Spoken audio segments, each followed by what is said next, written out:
संस्कृति को भी उसी रूप में देखना चाहता हूं, जहां हम दूसरी जगहों से भी अपने लिए अच्छे विचार लें, लेकिन अपनी संस्कृति को बनाए रखें। हमारे यहां कहा भी गया है, अनो भद्रा क्रतो यंतु विश्वतः, अर्थात सभी ओर से हमारे लिए जो समाज के लिए कल्याणकारी हों वह विचार आए। साथियों, सांस्कृतिक रूप से मैं एक ऐसे भारत का निर्माण चाहता हूं जहां हमारी शास्त्रीय और लोक कलाओं का वही सम्मान मिले, उनका वही स्थान हो जो स्थान विश्व की श्रेष्ठतम कलाओं को मिलता है।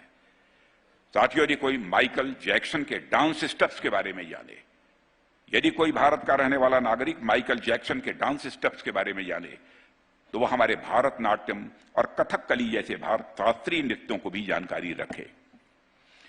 सिम्फनी, ओपेरा और बीथोवन के म्यूजिक को जो स्थान मिलता है, वही स्थान हमारे शास्त्रीय संगीतों को भी मिले। हमारे कर्नाटक और हिंदुस्तानी संगीत की धुन पर पूरी दुनिया गुनगुनाए। हां, हमें यह भी ध्यान रखना होगा कि यह सब प्रयास सिर्फ सरकार के जिम्मे न हो। सरकार तो अपने स्तर पर प्रयास कर ही रही है, लेकिन मैं इसमें एक व्यापक जन सहभागिता, जन समर्थन भी मैं देखता हूं। साथियों, मैं चाहता हूं कि बीटीएस, एक साउथ कोरियन ये पॉप बैंड, इससे आप अच्छी तरह परिचित होंगे। मैं चाहता हूं कि बीटीएस के बारे में जानने वाला हमारा नौजवान तानसेन को भी उतना ही जाने। नेपोलियन के बारे में पढ़ने वाला हमारा नौजवान समुद्रगुप्त की विजय यात्रा के बारे में भी वह जाने। शेक्सपियर के हैमलेट के पढ़ने वाला हमारा नौजवान भरत मुनि के नाट्य शास्त्र के बारे में भी जाने, और कालिदास के अभिज्ञान शाकुंतलम को भी उतना ही जाने। यह हमारी सोच है, यह हमारी कल्पना है। साथियों, हम संस्कृति के स्तर पर दुनिया से विचारों का आदान प्रदान करते रहे। आप देख सकते हैं किस प्रकार से योग और आयुर्वेद को हमने एक वैश्विक पहचान दिलाने का प्रयास किया है, और मैं कह सकता हूं कि इस दृष्टि से भारत को कामयाबी हासिल हुई है। और उसमें इनिशिएटिव लिया है तो हमारे प्रधानमंत्री ने लिया है। हम लगातार भारत की सांस्कृतिक पहचान को एक नई ऊंचाई पर ले जाने का प्रयास कर रहे हैं, और मैं भविष्य में भी वैसे ही भारत को देखना चाहता हूं, जहां उसकी एक सांस्कृतिक संप्रभुता, कल्चरल सॉवरेंटी, यह स्थापित हो। अंत में मैं इस बात का यहां पर जिक्र करना चाहूंगा मेरे साथियों, कि हमारा विकसित भारत यानी हमारी डेवलप्ड इंडिया शेष दुनिया के लिए कैसी होनी चाहिए। साथियों, हम जब से स्वतंत्र हुए तब से ही हम दुनिया भर में रेसिज्म, कॉलोनियलिज्म, साम्राज्यवाद और युद्ध की विभीषिका जैसी ग्लोबल एविल्स के खिलाफ बराबर आवाज उठाते रहे। लेकिन कुछ ऐसी यूनिवर्सल वैल्यूज हैं जो किसी एक देश के लिए नहीं बल्कि पूरी मानवता के लिए हुआ करती है। इसलिए एक विकसित भारत के रूप में हमारी जिम्मेदारी इससे कहीं अधिक बढ़कर होगी।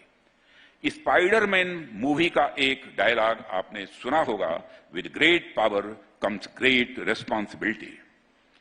इसलिए जब हम एक सुपर पावर के रूप में दुनिया के सामने आएंगे तो हमें यह इंश्योर करना होगा, फिर से अपनी बात को दोहराना चाहता हूं, जब हम एक सुपर पावर के रूप में दुनिया के सामने हम आएंगे तो हमें यह इंश्योर करना होगा कि डेमोक्रेसी, धार्मिक स्वतंत्रता, मानव की गरिमा और वैश्विक शांति जैसे जो यूनिवर्सल वैल्यूज हैं वह पूरी दुनिया में कायम हो सकें, केवल भारत में ही न रहें बल्कि पूरी दुनिया में कायम हो सकें।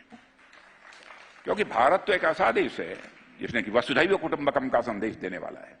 भारत की सीमा में ही रहने वाले लोगों को अपने परिवार का सदस्य हमने नहीं माना है, बल्कि पूरे विश्व की धरा पर रहने वाले लोगों को अपने परिवार का सदस्य मानते हुए वसुधैव कुटुंबकम का संदेश देने वाला दुनिया में कोई एक देश है, उस देश का नाम है भारत। आज हमें यह भी ध्यान रखना होगा कि हम अपने विचार किसी पर थोपें न। हम यह नहीं चाहते कि हम विचार किसी के ऊपर इंपोज करें, थोपने की कोशिश करें। आप रोमन साम्राज्य के दौर से लेकर आज तक देखें तो आमतौर पर जो डोमिनेंट पावर होती हैं वह राजनीतिक या आर्थिक रूप से सबको अपने ढांचे में ढालने की कोशिश करती हैं, या कम से कम उस दिशा में प्रयास तो करती ही हैं। लेकिन हमारी कल्चर, हमारी संस्कृति इससे अलग है। हम यह नहीं मानते कि हर सभ्यता के विकास का हम यह मानते हैं कि हर सभ्यता के विकास का एक अपना तरीका होता है। हम दूसरों पर अपने विचार कभी थोपते नहीं हैं। हमें इस भाव को सुपर पावर बनने के बाद भी हमको बनाए रखना होगा। हम सुपर पावर होकर भी एक नई रवायत शुरू करेंगे कि हम किसी को इंफीरियर और सुपीरियर दृष्टिकोण से नहीं देखेंगे। हम चाहे यूरोप के किसी डेवलप्ड कंट्री के साथ हों या फिर अफ्रीका के किसी अंडर डेवलप्ड कंट्री के साथ हों, हम दोनों से ही परस्पर सम्मान और हम बराबरी का भाव रखेंगे।